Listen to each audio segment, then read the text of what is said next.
Au cœur de la société. Au cœur de la société est une émission préparée en synergie par les radios Inzamba, Agateka Kawe, Radio RPA, Ijuya Wanyagihugu, ainsi que la radio-télévision Renaissance.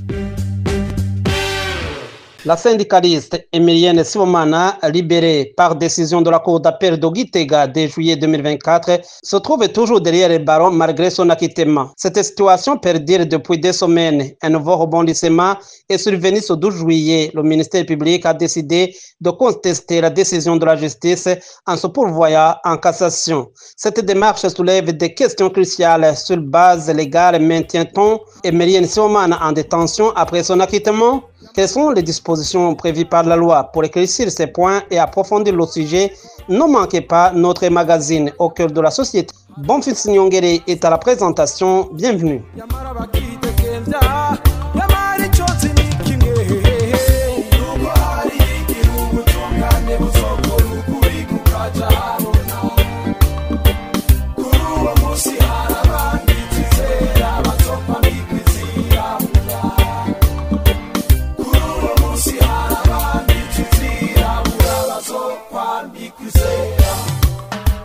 L'affaire Emilienne Sibomana a connu plusieurs rebondissements ces dernières semaines. Le 28 juin 2024, la syndicaliste a comparu devant la Cour d'appel de Gitega lors d'une audience publique. Après délibération, le verdict est tombé le soir du 2 juillet. Emilienne Sibomana a été acquittée, suscitant un vif soulagement parmi de nombreux Burundais, en particulier les militants des droits humains. Le 10 juillet 2024, Madame Emilienne Sibomana a reçu officiellement la notification de son acquittement. Cette décision l'a lavée de l'accusation de dénonciation calomnieuse et aurait dû lui permettre de recouvrer les droits dont elle avait été privée depuis son arrestation. Cependant, contre toute attente, Emilienne Sibomana demeure incarcérée 2 semaines après son acquittement. Un nouveau chapitre s'est ouvert dans cette affaire le vendredi 12 juillet lorsque le ministère public a décidé de contester la décision de la Cour d'appel en se pourvoyant en cassation.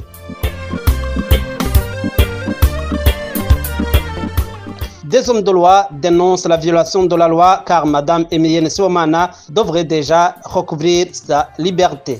Maître Jean-Claude Nibouroumoussi, chargé des questions juridiques au sein de l'Action chrétienne pour l'abolition de la torture au Burundi, ACAT Burundi, indique que la loi est claire sur ce point. La loi burundaise prévoit la libération immédiate de toute personne ayant été acquittée indépendamment de la procédure d'appel. L'ACAT Burundi exprime sa profonde préoccupation suite à la libération retardée d'Emilienne détenue à la prison de Gitega malgré la décision d'acquittement rendue par la Cour d'appel de Gitega. L'ACAT Burundi souligne que cette situation constitue une violation flagrante des droits de l'homme et un mépris évident pour un état de droit.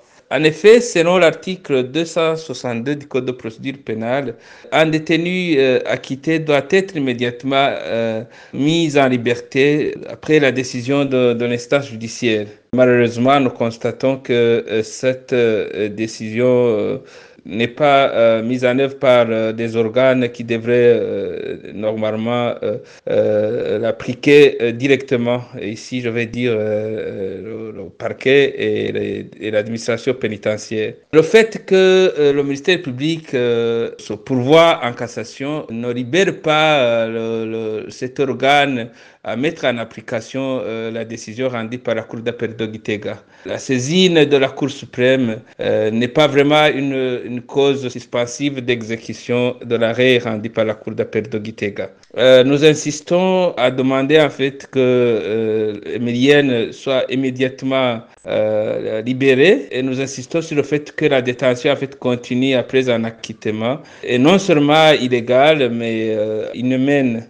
Il est également à souligner que les organisations internationales de défense des droits de l'homme doivent faire pression sur le gouvernement burundais pour respecter ses obligations légales et libérer immédiatement toute personne acquittée ou qui est déjà purgé sa peine mais qui sont toujours en détention sans titre ni droit.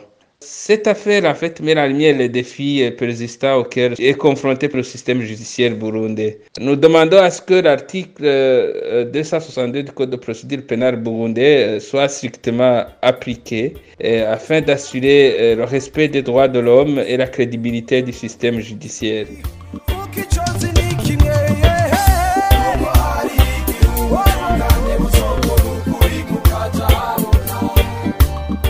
Emilienne Sibomana avait été condamnée par le tribunal de grande instance de Gitega.